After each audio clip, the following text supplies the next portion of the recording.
Hello दोस्तों, नमस्ते, प्रणाम। मैं रीना भार्गव, मेरे यूट्यूब चैनल में आप सभी का स्वागत है। एक छोटा सा पचरा गीत लेके आए हैं देवी माँ का। अच्छा लगा तो शेयर और कमेंट में आप लोग बताना।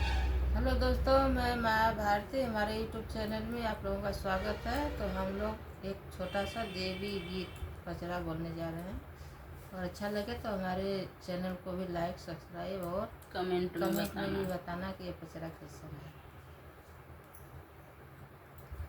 निबिया की डरिया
कई दिन लगी है मैया,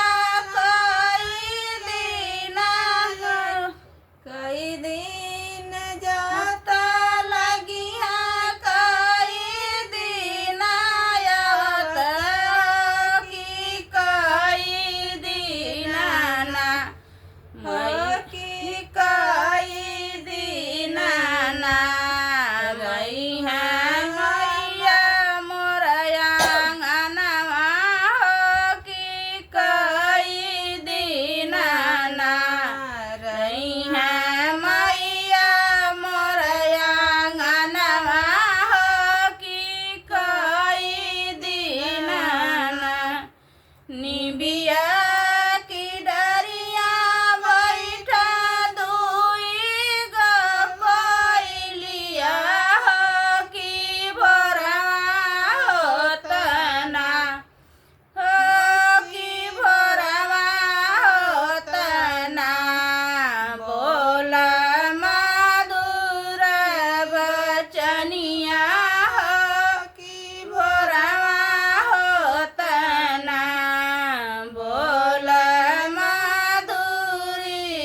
बचनी